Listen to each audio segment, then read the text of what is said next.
my dears, and welcome back to my channel. For those of you who don't know me, my name is Pamela and I put out beauty related videos sometimes. You already know what I'm doing here because you've obviously read the title. I am going to be doing a 3 looks with 1 palette. I just got this in the mail today and I literally stalked my mailman because he was supposed to deliver this for me yesterday, but he failed me and delivered it today. Regardless, I am very, very excited to try this. I am bummed that I am not one of the ones that got something signed. I did purchase mine, like, no joke, dude, at 8:01, like the day that it launched. And so I was like hoping to get mine signed by Kathleen, but it wasn't, but it's okay.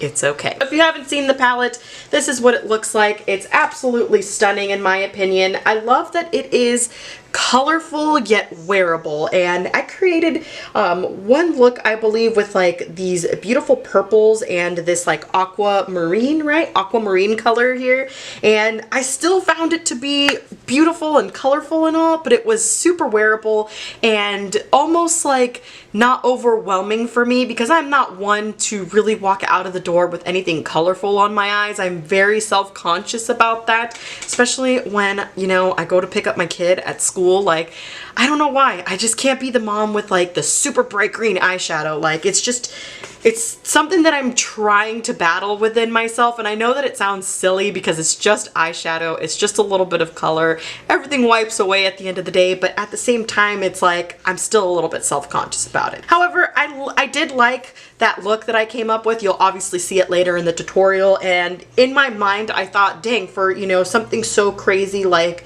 aquamarine color and a little bit of purplish blue, like, it looked really, really pretty and really, really wearable. I'm not going to swatch the palette, I'll be honest with you. There's so many other videos out there that have swatched the entire thing. I'm not really one to swatch anything anyway, like when I first get it. I'll link Kathleen's video. She did an in-depth, obviously because it's her palette, in-depth like swatch, you know, session or whatever. So I'll link her video, and if you want to see the swatches, you can go ahead and watch them there. I don't like the glitters. I really wish that they would just take the glitters out. And I'm super duper bummed about the glitters in this palette versus like the Honey palette because there was only 1 glitter in that one. And I thought, okay, fine, only 1. But this one has 2, and the thing that bums me out the most is Topaz is actually my birthstone. And I was like, ugh. I was like sadly upset that that was pressed glitter because it's so beautiful. Like, don't get me wrong, the pressed glitters look stunning in the pan, but I'm just not one to put these pressed glitters like all over my eyes. I so wish that Topaz would have been a Super Shock shadow like Diamond is because it's absolutely beautiful like Diamond. The texture, obviously, if you've felt the Super Shock shadow, you know what I'm talking about. The way that it applies, you know, it won't like give you the fallout, and no matter how much they try to sell those pressed glitters in their palette saying that you don't need an adhesive, you don't need any sort of glitter glue or whatever, who are you trying to fool? That stuff is gonna get all over your face. I know it. Tried the pressed glitter in the palette like once off of camera, and I was just like, no, I'm sorry, no. Like, they just need to stop that already.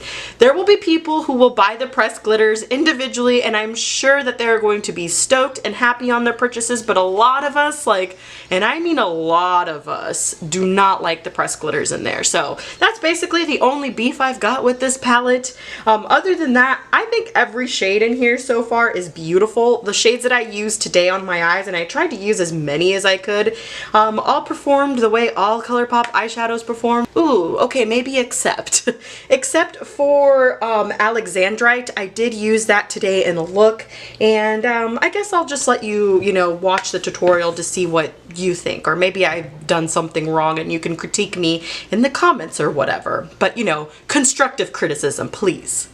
Please. So I think that's all the babbling I've got to, you know, say today, so let's just get right into this. Yes. Okay, so look number 1. I'm going to start the way that I always start with my Essence eyeshadow primer. I'm just going to apply some onto the lid and blend it out with my finger here.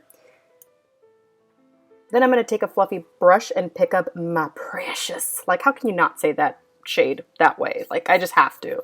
And obviously, as you can see, I'm just going to apply some of that on my lid, just a little bit, because I want this look to be very, very soft and very nicely blended.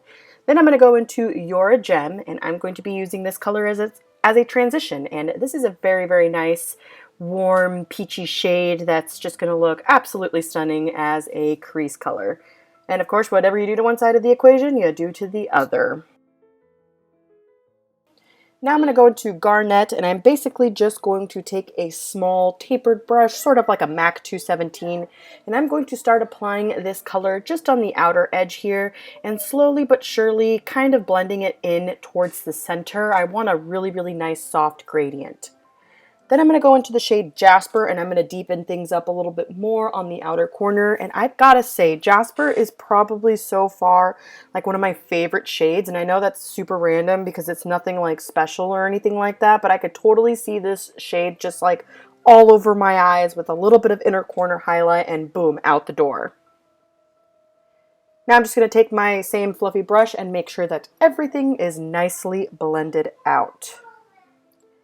Now I'm going to go into Citrine because my little yellow heart just could not skip this shade. This is probably going to be my most used shade. And as you can see, I'm just taking a little bit of that into the crease because I wanted a little bit more warmth in my look.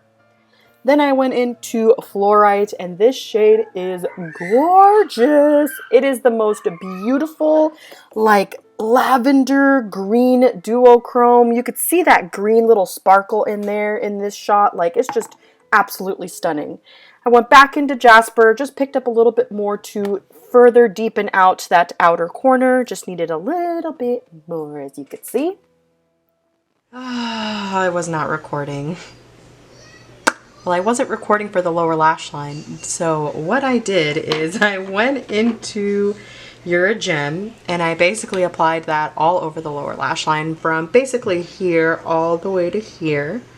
And then after I did that, I went back in with my previous brush and just whatever product was left over, I started, you know, buffing that out in the sides here. And then I picked up a little bit of Jasper, like the tiniest bit of Jasper. It's a very pigmented shade, a lot more pigmented than it looks like, you know. I don't know why I didn't think it was going to be as pigmented, but it is very, very pigmented. And I just took that shade and buffed it on the outer part of my eye here, and continue to do that on both sides. And now what I'm gonna do is take a little bit of Citrine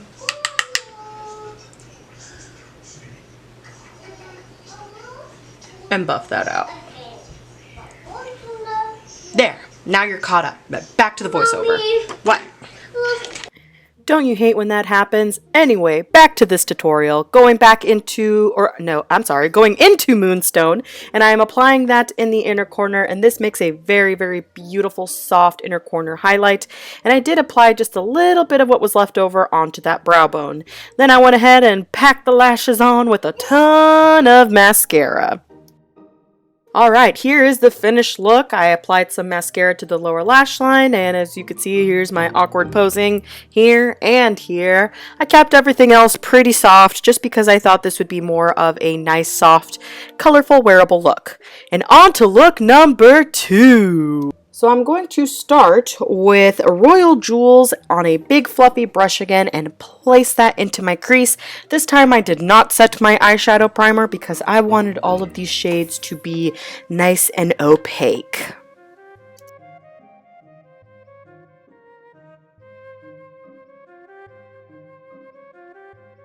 Then I decided I was going to go into Ametrine, I believe that's how you pronounce it, and this is one of those matte shades with glitters in it, and I'm not a big fan of these at all, but I figured I'd give it a shot just to see, and I wanted to use this shade to further deepen out the crease, make it a little bit deeper than that first shade that we used, and I wasn't liking the brush that I was using, so I did change to a more tapered, packed brush to see if I can get that color opacity to show up more. As you can see, I got a little bit of glitter fallout all over my face, and I'm just not a big fan of those shades. Then I went into Alexandrite, and I used this dry first on a little packing brush, and it just wasn't working out for me, and this is what I was talking about in my intro.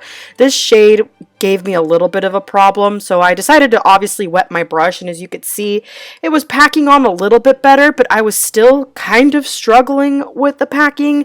Maybe it's because I had some matte eyeshadow on top of it. I'm not really sure what was happening here, and I was getting just a tiny bit frustrated, but I continued to slowly but surely build that up. And again, like I said, the brush this time was very damp, very wet, because I wanted it to get it this color that you see here. And so using my finger was probably the thing that I should have done in the first place. Now I'm going to go on to aquamarine, and I use that same little tiny brush that you just saw me use, and of course I wanted to try to pack this on dry, but again, struggling just a little bit, so then I did wet my brush, made sure that the eyeshadow was nice and like wet, and of course it packed on beautifully. Then I went back to, what is that shade called again? Ametrine, there we go, and I started on the lower lash line. I started packing it very close to where my lashes are. You can definitely see all that glitter fall out on my face now, and I'm not liking that. And then I went into Jasper just to further deepen things out. I wanted to focus this more towards like the outer part of the eye, and then bring it slightly into it. Then I went ahead and put some eyeliner on. I won't bore you with that. And I wanted to go into Amethyst because since I had a little bit of purple on the top, I thought I can add a little bit more purple on the bottom, and this shade did give me some fallout, but it could be because I was packing it on with a really small brush in the lower lash line, so just to keep that in mind. However, this purple is absolutely stunning, and it totally brought out the brown in my eyes. Like, my eyes look so light and so beautiful with that purple. I'm super excited to actually use that all over the lid. And then as you can see here, I blended everything out. Then I went in with Pearl, and oh man, just you wait to see what Pearl looks like. Wait for it, wait for it. Yeah, I was shocked. It was so incredibly pigmented and so bright. It is a beautiful inner corner highlight. And then mascara. Okay, here's a close-up of the finished look, and I am loving the combination of Alexandrite and aquamarine together. It just looks absolutely stunning. It makes my eyes literally pop. They look so much lighter than they actually are. Oh, I'm so excited. Now for look number 3.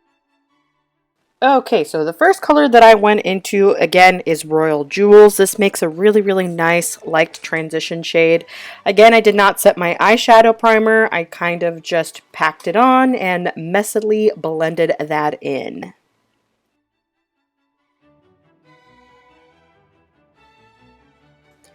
Then I went into Stoned, and I was a little bit kind of skeptical on this shade first because in the pan, I'm not gonna lie, it kind of has like this really dark brown, almost green hue to it, but when you apply it on the eyes, it's definitely like brown black, very cool tone, very dark.